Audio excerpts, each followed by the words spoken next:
On ne parle que de ça, c'est le livre politique de la rentrée sur la personnalité qui a fait exploser le gouvernement Valls, Arnaud Montebourg. Et ce livre est signé par vous, Valentin Spitz. Merci d'être au Figaro pour cette rentrée. Un livre qui est presque prémonitoire, j'ai envie de dire. Je vais commencer par la fin, vous raconter une rencontre avec Arnaud Montebourg. Alors certes, il y a eu cette phrase qu'on a beaucoup entendue où il explique qu'Hollande est un président qui ment tout le temps, mais vous citez Montebourg qui vous explique, de toute façon, je finis 2 ou 3 dossiers qui me tiennent à cœur et basta. Je vais leur dire que ça commence à bien faire. Ça, c'était en janvier 2014. Ça veut dire qu'en gros, il avait déjà prévu de partir? Ça veut dire que ça fait très longtemps finalement qu'il souffre dans ce gouvernement. D'abord avec Jean-Marc Ayrault et puis ensuite… on peut dire qu'ils se détestent depuis très longtemps. Ah bah, et que, ça voilà. c'est sûr qu'ils se détestent depuis très très longtemps avec Jean-Marc Ayrault. Jean-Marc Ayrault a essayé de le tuer politiquement à de nombreuses reprises depuis qu'il a commencé la politique à la fin des années 90. Ensuite, il y a eu la relation avec Hollande, une fois que Valls a été nommé Premier ministre, où là c'est devenu difficile. Au départ, il y avait l'alliance avec Manuel Valls, donc Montebourg se sentait protégé, et puis finalement, au fil des semaines et des mois, comme vous venez de le dire… La haine de Jean-Marc Ayrault, d'ailleurs, les a plutôt rapprochés, Valls. Exactement, ouais, puisqu'il y a eu, comme vous le savez, ce fameux pacte, d'abord au mois d'octobre et puis ensuite au printemps, pour éjecter Jean-Marc Ayrault. Voilà, sauf que le problème, c'est que au fil du temps, la détestation avec Hollande est aussi revenue dans la tête de Montebourg. Parce que là, dans toutes les analyses politiques qu'on a pu entendre après le débarquement de Montebourg, on a pu lire qu'il avait finalement été surpris. Il ne s'attendait pas à être débarqué, il s'attendait sans doute à être appelé à l'ordre. Mais finalement, quand on lit votre livre et cette phrase dans le livre, on se dit que finalement, est-ce qu'il c'est pas un suicide presque prévu? Je ne crois pas que ce soit un suicide. Je pense que ce n'était pas un accident, Frangy, il l'a dit lui-même d'ailleurs, au sens où je crois que politiquement, économiquement, il pensait totalement ce qu'il a dit. C'était un accident au sens où il ne s'attendait pas à avoir une telle réaction de Manuel Valls. Et on en revient finalement à la question de la surpuissance, que moi j'ai vu fin juin, effectivement, avec le fameux moment où il dit qu'il est en cohabitation avec Hollande. Oui, vous le racontez aussi.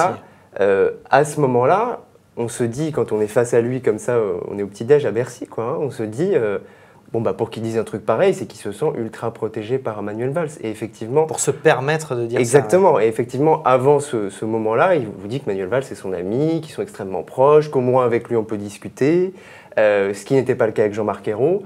Donc je crois vraiment que Montebourg a cru, il a oublié un peu ce qu'étaient les institutions de la Ve République, qu'il avait besoin aussi du président. Mais justement, s'il était resté au gouvernement, est-ce que ce n'est pas votre livre qui aurait pu être une véritable bombe? Parce que ce qu'il dit à propos de François Hollande, c'est vraiment ce que vous citez à l'instant, que Hollande ne l'écoute pas, qu'il ment tout le temps, qu'il se sent en cohabitation. Le terme est quand même extrêmement fort. Est-ce qu'au final, si le livre était sorti avec Montebourg toujours en poste, est-ce que ce n'est pas ces déclarations qui auraient pu le faire sauter? Certainement, certainement. Après, vous vous posez la question, vous, au moment de sortir le livre? Très franchement, quand il m'a dit ce qu'il m'a dit fin juin, la réaction immédiate que j'ai eue dans ma tête, c'est de me dire comment est-ce qu'un président pourrait accepter que de telles paroles sortent sans agir derrière. Ouais. Vous avez eu un retour d'ailleurs de Montebourg ou de son entourage sur votre livre? Tout à fait. Ça veut dire oui. Je l'ai eu au téléphone. Ouais. Ouais. Et il vous a dit quoi? Après, j'ai déjà fait un livre où j'ai brisé un certain nombre de choses, donc je ne vais pas pouvoir vous raconter précisément ce qu'on s'est dit. Ce que je peux vous dire peut-être, parce que c'est ça qui est intéressant, c'est ce que j'ai pu ressentir peut-être de son état d'esprit et aussi de ce qui s'est passé tous ces derniers mois sur ce travail-là, parce que ça fait quand même 14 mois que je le suis.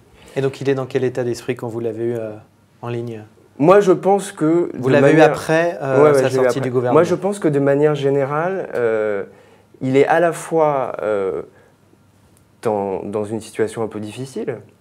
Je pense qu'il est tombé du cocotier, comme on dit, et que lui, il aurait sûrement aimé continuer au ministère et faire encore des choses. Je pense qu'il estime que c'est trop tôt pour que ça s'arrête. Après, ce que je pense vraiment, c'est que du coup, dès qu'il se sera un peu remis, il va être dans une posture de combat.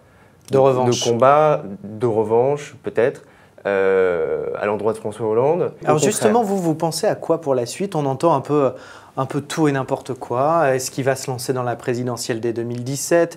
Est-ce que, comme il peut le laisser entendre, il est prêt à raccrocher la politique pour faire complètement autre chose? Vous qui l'avez côtoyé, votre intuition aujourd'hui, c'est plutôt celle de quelqu'un qui va revenir au combat assez vite. Je pense que de toute façon, il va revenir au combat. Il ne raccroche pas en tout cas. Ça, c'est certain. Je ne pense pas qu'il va raccrocher. C'est quelqu'un qui pourrait raccrocher, hein, parce que la politique, ce n'est pas non plus quelque chose qui l'obsède et il pourrait faire autre chose. En fait, Arnaud Montebourg, c'est un être plein de paradoxes. C'est-à-dire que d'un côté, il aurait envie d'avoir une vie normale, de bosser, de pouvoir avoir du temps pour ses proches, de ne plus être comme ça critiqué, vilipendé ou adoré par les médias. Et en même temps, il continue quand même à le faire. Donc moi, je pense qu'à partir de ce qu'il m'a dit et puis à partir de ce que je vois, je pense qu'il va de toute façon certainement vouloir se lancer d'une manière ou d'une autre dans l'entreprise. Ça, c'est quelque chose qui l'intéresse. Ma question, c'est est-ce que c'est délirant d'imaginer qu'en 2017, il puisse se dire « j'y vais ». Pas du tout délirant. Non, pas du tout délirant. Ça n'est pas certain, mais ça n'est pas délirant. Il a vraiment besoin, et je pense que c'est aussi pour ça que ça doit être frustrant pour lui d'avoir arrêté le ministère aussitôt, de prouver aussi à tous ces gens, de prouver à François Hollande, de prouver aux caciques du Parti Socialiste qui ont toujours voulu sa peau qu'il peut réussir, qu'il n'est pas comme eux, mais qu'il peut réussir, s'en sortir. Je crois que ça, c'est quelque chose d'extrêmement important, cette reconnaissance-là. D'un point de vue plus personnel pour lui. Ouais. Il vous en veut? Est-ce qu'il m'en veut pour ce livre? Je ne crois pas qu'il m'en veuille. Après, c'est toujours... vous savez, la différence entre la communication et l'information, c'est que finalement, la communication, c'est qu'à un moment donné, un homme politique vous raconte des choses, soit parce qu'il est sincère, soit parce que ça va le servir, et vous devez informer. Donc au moment où ça sort, est-ce que lui, ça le sert ou ça ne le sert pas? C'est la question. En l'occurrence, depuis que j'ai commencé à bosser sur Arnaud Montebourg, il m'a dit bien pire que ce qu'il m'a dit là au téléphone. Là, c'était quand même assez light. Ça va être juste, vous voyez, du... Il vous a pas remercié, quoi. Il ne l'a pas encore lu, en fait. Mais je vais vous dire, quand je l'ai eu au téléphone, c'était surtout par rapport aux quelques phrases concernant François Hollande qui étaient sorties dans les médias.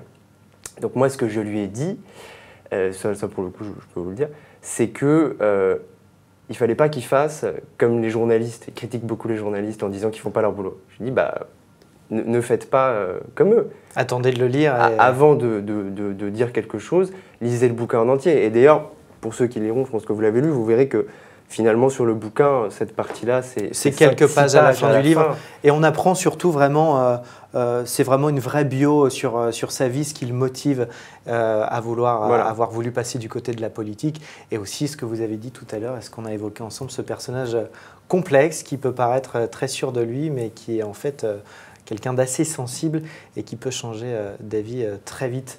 Donc c'est à lire dans ce bouquin Moi Président. Merci beaucoup. Merci, Julien. Valentin d'être venu au Figaro.